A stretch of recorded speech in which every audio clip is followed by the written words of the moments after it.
want a ticket straight to them pearly gates. Welcome back to the channel, everyone. So today I hit God 2 for the first time ever.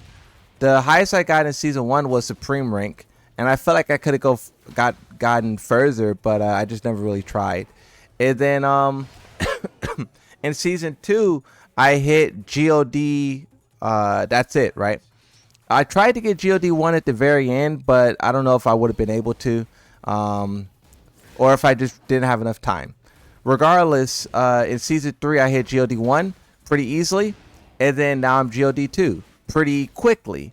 And there's a big conversation currently going on about rank inflation, and I think obviously the ranks are inflated. Like in Tekken 7, the average rank was red. In this game it's blue. The most populated currently is Tekken King, right? So just that alone shifting shows the difference in the game overall. And you could go back further to Tag 2, where people weren't able to get past yellow ranks, right? And in this game, yellow ranks is like most people can't even remember being in yellow ranks because of how quickly they got out of it. So, and I believe Tekken 6 was a similar way. So, so the inflation kind of always existed. In like online Tekkens, and have gotten worse and worse with each game. And I think it's intentional. It's not a mistake by the developers. And I also think they're just doing things that the other games are doing. Like Marvel Rivals, their ranks is also the same in terms of like how far they allow people to get without having very low knowledge of the game.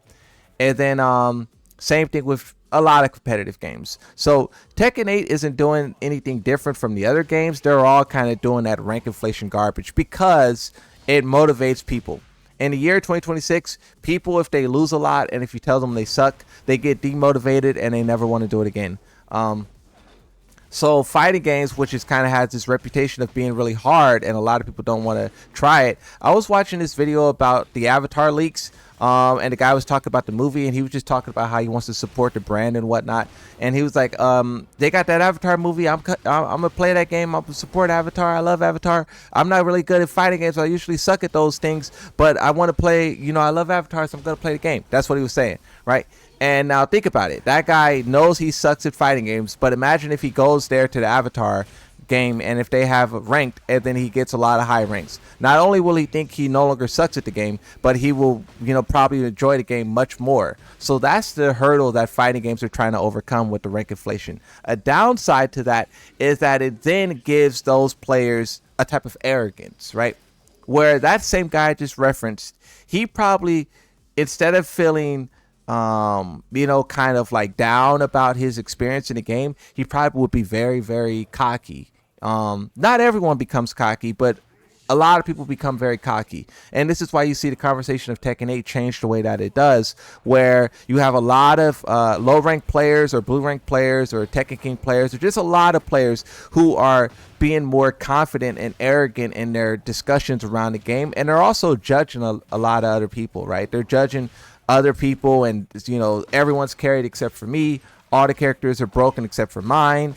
Everyone's rank inflation is instead of mine, right? I'm the only one who's getting real victories. It's kind of how people start to look at the game, and it's kind of a side effect of giving people free wins because you have a trash player who's talking way out of their league. But that's kind of the whole rank inflation conversation. We kind of had that conversation before, but that's something you have to talk about. With Moonsault Slayer getting God 2 in season 2, I was also played against Joe Crush in a first to 25 sudden death, meaning that he had to beat me 25 times in a row, and then all I had to do was beat him once, and I couldn't beat him once, right? So the fact that that was my skill level at the end of season 2, pretty much. Now, mind you, Joe Crush has 10-0'd other pros before, right? So he could 10-0 pros. So the opportunity or the possibility of him 25-0ing me is not that far off, right? So that was really what the whole experiment was about. But once again, that's kind of just like a measurement of like what I was able to do with God in season 2, and now I have a God. How much better have I gotten? Now, in answering that question of how much better have I gotten, I didn't know how much better I've gotten until I went back just a second ago in this stream. I went back and I looked at my gameplay from season 1. when I was Supreme rank, and I was so surprised by what I saw. You don't really know how much better you got. Getting better is kind of this like weird thing that you can't really put a measurement to, especially when you look at the Tekken 8 stats. My Tekken 8 stats in season 1 was 63 defense. My Tekken 8 stats right now is 61 defense. So if we, believe the stats, then realistically or statistically, I'm worse at the game now. But when I went back and watched that stream, that was far from the case. I was not doing anything. And I was complaining a lot. I was talking about this character is really strong, that character is really strong, this guy is this, blah, blah, blah. Like, I was coming up with all type of excuses as to why I was losing. But really, I was just playing trash. But then now, when I, break way more throws, when I, punish way more stuff, I sidestep so much. I was looking, also, in Season 1, I was playing on analog stick, right?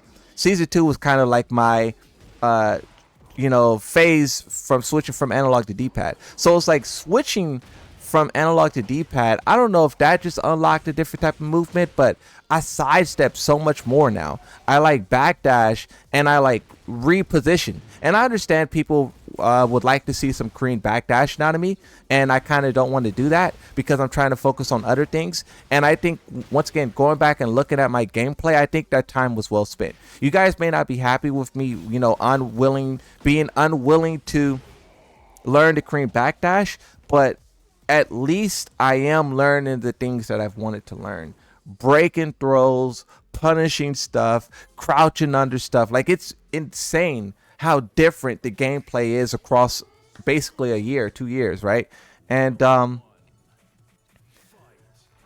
in watching that gameplay, I felt kind of carried by ranked, but I think before in season 1 I was carried by Yoshi and I was carried by rank inflation and whatnot, but now I think I am less carried.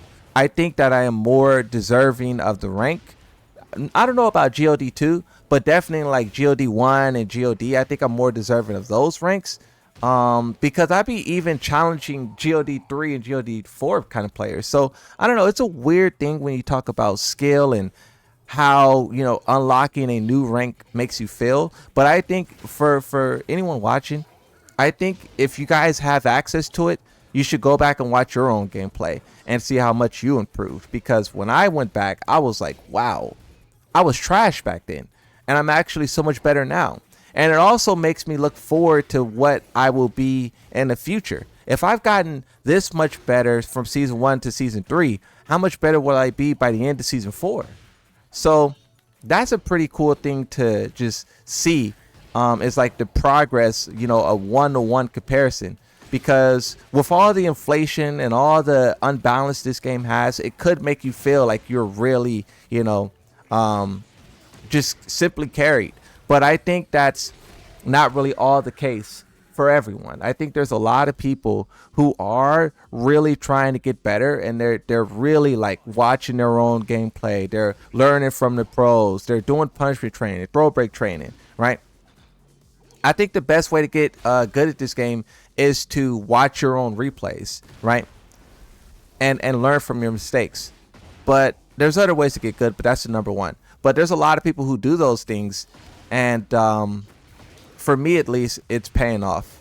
And I would definitely recommend that to you guys. But also, I know there's a lot of people who's reaching their new highest ranks, and I know a lot of counter arguments is like everyone's carried. Like when I hit GOD 1, and someone congratulated me on Twitter, like 5 minutes later, Spaghetti Rip was like, GOD 1 is the new green rank. And he was just kind of like trashing on, players' progression. And that's something that I don't want to do. That's something that I'm not going to do. And I think that even if there is rank inflation or whatnot, just my own personal journey shows that you could get better in that. You could literally look back at the gameplay and see like, oh, you are getting better. So that's what I think. Like, I don't know if I deserve GOD 2, but in a year or so, I will. If I don't deserve it now, like, I will deserve it. I will earn it soon. So that's how I look at it.